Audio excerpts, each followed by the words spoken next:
Eu vou falar algumas coisas que é o seguinte. Então, essa pesquisa foi feita o ano passado e... Exatamente. Então, foram esse tipo de entrevistas. Ela foi feita online. Eu queria dizer para vocês, nós vamos discutir com a Rede Não Cala, mas o escritório está preparando e está se organizando para fazer uma pesquisa aqui na nossa universidade. E o importante é que, enfim, essa pesquisa também gerou um vídeo que está aqui, outra vez a gente pode passar, e contou com a colaboração de várias pessoas para elaborar o vídeo, pesquisadoras, entre elas, acho que a Heloísa, e não sei se a Ana Flávia também participaram para ajudar a organizar o questionário. Então, por isso que teve grupos de discussão, tal, não sei o quê. Você faz isso? Então, os dados é para a gente lembrar um pouquinho, quer dizer, essa apresentação é só para a gente cair um pouquinho a ficha, que é o seguinte: esse fenômeno que está acontecendo na nossa universidade, nas universidades brasileiras, e como a doutora Ivete falou, também é uma coisa que está sendo estudada e quantificada no mundo inteiro. Mas os números são, eu acho que assustadores, não é? Então, dessa pesquisa aqui, eles se inferem que pelo menos 2,9 milhões de alunas, no período do ano passado, sofreram algum tipo de violência. E que tipo de violência é essa? O que eu gosto de mostrar, esse slide, eu acho que mais do que os dados mesmo, é o seguinte: primeiro, como também já foi dito aqui na mesa, e pela Heloísa, pela a Sílvia e pela Ivete, de que, na realidade, tem uma naturalização e um desconhecimento pela naturalização. Não é? Quer dizer, ele é um fenômeno que acontece nas casas, acontece por esses motivos, por esses estereótipos que foi discutido com a Heloísa, e o que acontece? As pessoas acabam não percebendo tanto aquele que promove essa violação, ele acha que não está fazendo absolutamente nada, a vítima, que também, aquela que sofre a situação de violência, ela não reconhece que ela está numa situação de violência, e as pessoas que estão em volta, aquelas que podem ajudar e acolher, muitas vezes, nos serviços de acolhimento, também não reconhecem como uma violação de direitos e como uma violência que está prevista como sanção, que é um crime realizado. Como é que a gente pode ver isso? Foi perguntado no questionário, simplesmente, você você já sofreu ou conhece alguém que tenha sofrido algum tipo de violência? E essa foi uma pesquisa respondida pelas mulheres e pelos homens, e pelos estudantes meninos e pelas meninas.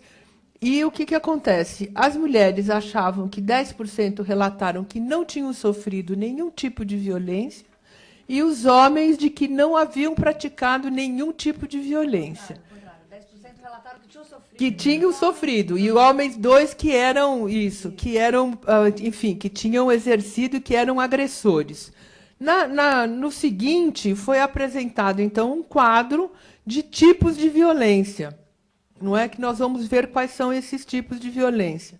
E as respostas, então, ficaram com as meninas 67%, que reconheceram, então, que a partir da descrição daquilo, do que era a violência, e 38% dos homens, dos estudantes, reconheceram que tinham praticado algum tipo de violência, né? Então, isso vem dos relatos, não é? E que diz, então, que 27% dos homens não consideravam violência abusar de uma garota se ela estiver alcoolizada. Não é? Ou seja, isso perguntando, você mesmo perguntando e mostrando as alternativas, acaba naturalizando. Não, ela bebeu, então... Bom, para não falar outra coisa, né? Que, como a gente costuma dizer, que saiu na chuva para se molhar, né? esse é o tipo de naturalização, quer dizer, ele não reconhece que isso é um crime que ele está praticando. 35% dos meninos, elas não consideram violência coagir uma mulher a participar de atividades degradantes como desfiles e leilões. Isso na nossa universidade também nós já discutimos bastante, que se trata principalmente na época dos trotes ou também nos jogos universitários. E 31% dos homens não consideram violência repassar fotos ou vídeos das colegas sem autorização destas. Não é? Então, enfim, tira a foto e depois passa nas redes. Né? A outra. Eu não vou... Aqui passou um pouquinho. Nós vamos falar de violência sexual. Né? Então, nós vamos ver que tipo de violência que é. 1,2 milhões de alunas. Então, do ano passado, onde no âmbito dessa pesquisa, elas sofreram algum tipo de violência sexual no ambiente universitário. O que nós estamos considerando, e a pesquisa considerou também o ambiente universitário? Ele é tanto o ambiente onde acontecem as aulas, onde estão as instituições ou coisa desse tipo. As festas são consideradas dentro ou fora do campus. Ele é considerado um ambiente universitário, bem como as atividades de trote, enfim, tudo aquilo que é realizado por algum lugar que tem um vínculo com a universidade. Não é? Então, essa coisa de que a universidade fez, tira as festas de dentro do campus, como se, bom, se isso aqui acontece coisas incríveis nessas festas, nós tiramos elas de dentro. Não pode mais acontecer dentro do campus, mas ela é considerada violência e um crime perpetuado dentro da universidade, quer dizer, no âmbito da universidade. Eu só quero dizer que, muitas vezes, é como ele está em PDF, né? Então ele tem que começar. Então, 11% das universitárias já relataram ter sofrido uma tentativa de abuso quando sob efeito de álcool. E 7% relataram a tentativa de estupro na universidade.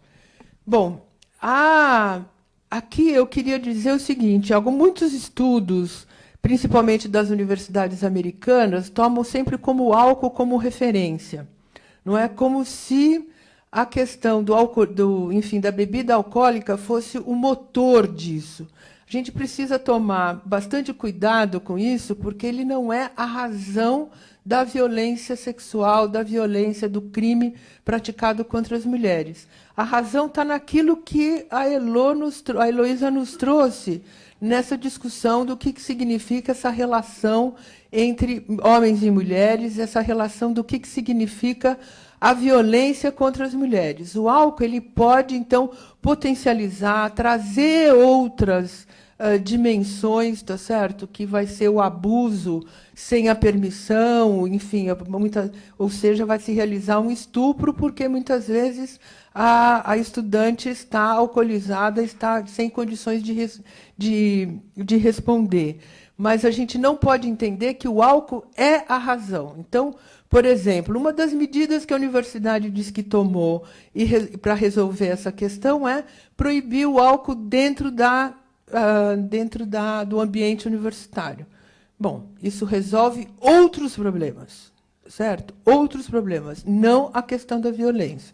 Ele não é essa a razão do que acontece. A gente precisa fazer outras medidas para a gente resolver, atacar este problema. Então, só aqui, voltando, se quem cometeu, ser forçado a ter uma relação sexual, as perguntas nesse tipo de pesquisa, ela sempre se remete: você sofreu ou você conhece alguém que tenha praticado? Muitas vezes, para responder, as pessoas não querem responder que ela sofreu, não reconhece, mas ela percebe e vê outra pessoa, não é?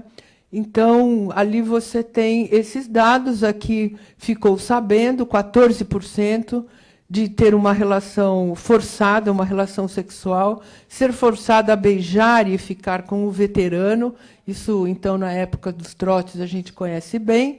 Sofrer a tentativa de abuso por estar sob efeito de álcool ou drogas, ter o corpo tocado sem consentimento. Quer dizer, esse é um dos casos que tem aparecido e vimos que, recentemente, aqui no campus de São Paulo, tivemos uma festa que aconteceu no interior de jogos da Atlética e tivemos exatamente um caso como este aqui, né?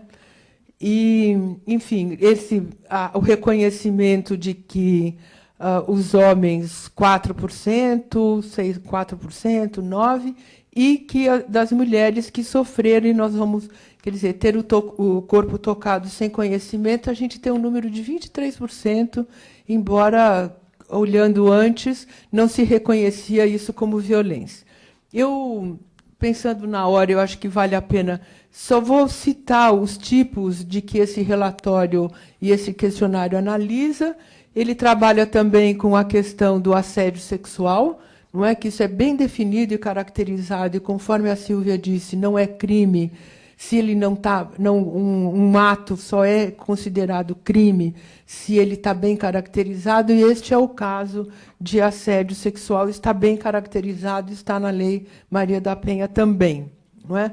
E aqui eu queria trazer uma coisa que a gente discutiu muito pouco, que é quem pratica esse tipo de crime de violação, não é?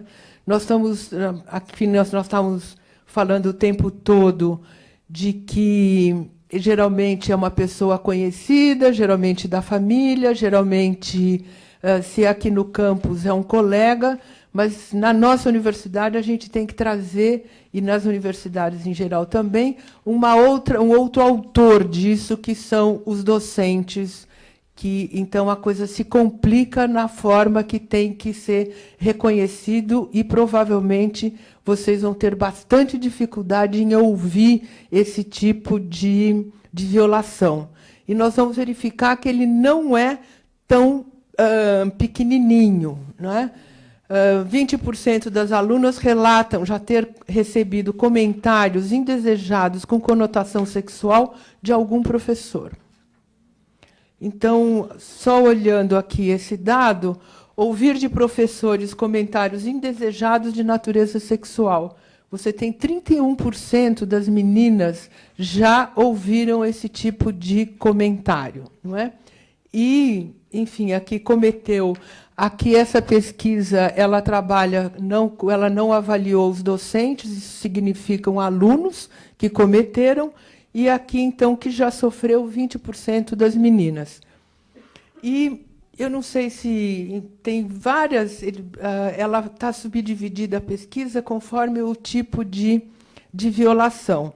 Eu acho que eu não vou andar mais para frente, mas eu queria dizer que, na realidade, o que a gente tem aprendido olhando esses vários tipos de violação que acontecem nas universidades. É claro que a explicação está numa explicação mais geral, que é aquilo que a professora Heloísa nos trouxe, do significado e das relações de gênero e de raça que estão presentes na nossa sociedade, mas dentro da universidade, eu não sei se vocês tendem a concordar, mas o que eu achei que a literatura nos traz é de que por que isso acontece com essa particularidade dentro do ambiente acadêmico. Lembrando o seguinte, bom, isso é um fenômeno que está presente na sociedade. Obviamente, os muros não têm o nosso ambiente não tem um muro de proteção contra isso, não é? O muro de proteção seria a gente ter uma política efetiva de enfrentamento a esse tipo de violação, mas por que ele acontece e se torna tão frequente? O que eu encontrei foram 4 motivos. Um motivo é que existem estruturas de poder que estabelecem e privilegiam os meninos em relação às meninas. Como se manifesta isso, né? Pelo fato de que esse ambiente acadêmico não toma nenhuma atitude a partir do momento que toma conhecimento. A segunda questão é a demora em relação ao caso, certo? Então, a denúncia demora 1 ano, 2 anos, não é, para acontecer. Então, obviamente, esse é um tipo de ambiente, lugar, que propicia, não é, esse tipo de fenômeno.